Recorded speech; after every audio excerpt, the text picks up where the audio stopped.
Hello everyone, V-Rising just got a massive new update introducing a whole new area to the game, and we're not gonna look at that today. One, because it seems like it's kind of a high level area and I have to start over again, because you cannot use your old save file on the 1.1 update. And two, the developers were kind enough to send me a DLC code, as well as some general codes. So throughout this video I'll be showing one of them and the other will be in the comments.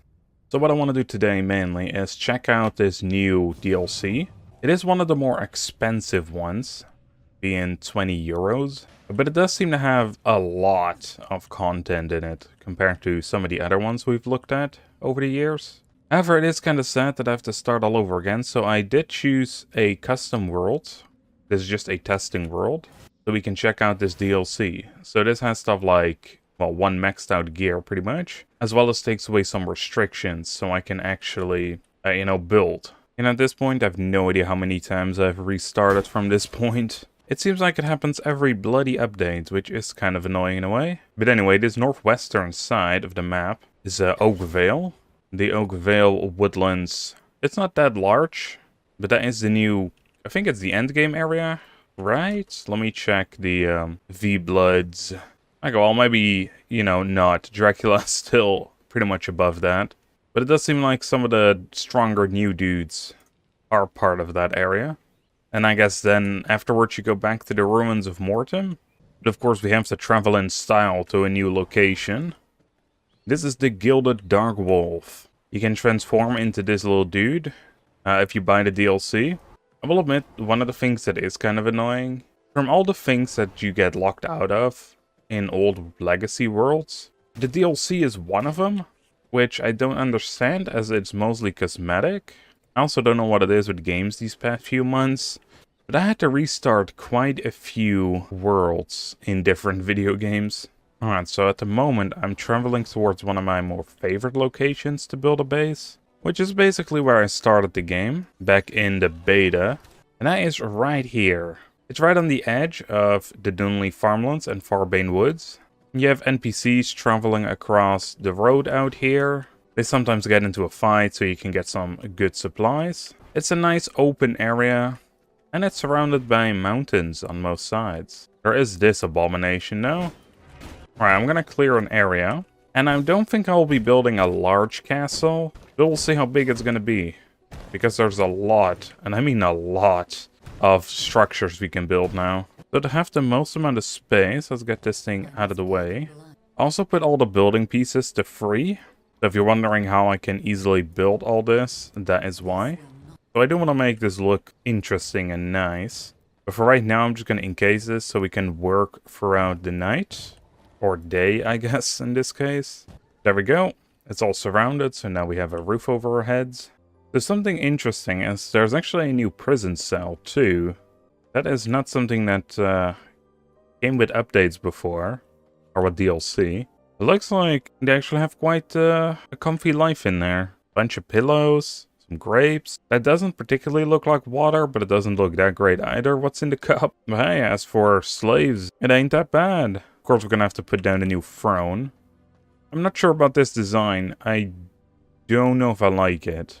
I don't know, I do quite like the color schemes. I like that there's some stained glass. But yeah, I don't know. Let me change out part of the floor here. That might help out a little bit. There we go. There were also new stairs. Let's just place one over here for now. But I do quite like the design of this. They really make every DLC look better and outdo the previous ones, which is great. I got some new wallpapers. Multiple designs at that. And I think I like this fan the best. So I'm gonna keep that. And I will say building in this game is something I absolutely love doing. More so than the challenge that it brings. And that's kind of weird, right? Because this is one of those games that everyone plays for a different reason.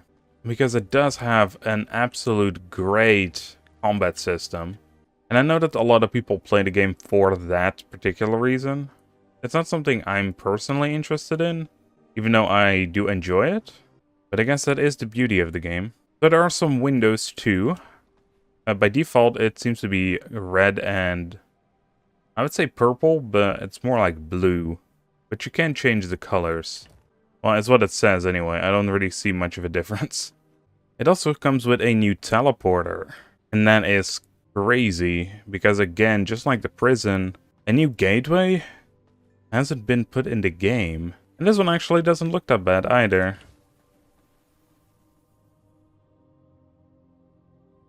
Alright, those were all the castle items. Go over to production. I don't think there is much here, right? Actually, music box. I need that. Because we can finally again listen to Simon's theme. That is such a good soundtrack in my opinion. And, well, the original game it came from. But they made a pretty interesting twist on this game. It doesn't seem like we're getting much outdoors either way. So I don't remember these trellises, but I think those are not part of the DLC. Yeah, it does seem like there's a couple new items I don't recognize. But again, I don't think those are actually from the DLC. Those are just part of the update 1.1.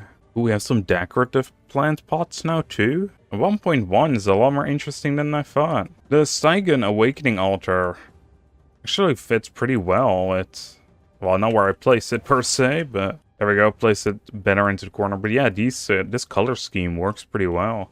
I checked, there's no new garden items, so the rest is just gonna be all of this, baby. When they added a ton of decorations you can place on these tables. But it takes up the entire table, really? That is kind of unfortunate. But it looks really good, though. You know what, I think I got the style down that I want. I'm gonna go for somewhat of a, like a banquet feasting idea. Not sure what this corner is gonna be for, but I'll leave that up to your imagination, I suppose. Oh man, they have a pool? Oh yeah, dude, pool corner right there. Oh wow, the amount of plants has been increased by a lot. Let's put some lavender down. Kinda fits the purple vibe. Let's see, are there new paintings? It sure looks like it. And I do quite like them. They look really good. They blend in a bit too well, I think, with the walls though. I feel like in some angles it's gonna be hard to see if it's not just part of the wallpaper. Wow, and it has a blood fountain from the wall too. I don't think that really works with the inner aesthetics, but as for lights, it doesn't seem like there's many that came with this DLC. Alright, I think these are all the decorative pieces I want down. Now it's time to decorate around it. I found something quite annoying. I cannot center this tiny table on the carpet. Like, no matter how I want to do it, it doesn't center it. Alright, I worked a little bit on the castle. I tried to mainly use items from the DLC. So here we are. These are the new doors. The statues look really cool though. If I could probably take a look. There we go. Some glowy orbs. But I think, are they supposed to be hearts? I think so. Really love the addition that you can put a bunch of stuff on tables now. Even though I wish you could put them more, like, individually down. So I tried to model this after somewhat of an elegant dining experience. So you have this middle section that's completely open. You could dance here. Of course, there's food everywhere on multiple tables. Stuff to drink. Places to stand. Places to sit. There's a bathtub as well.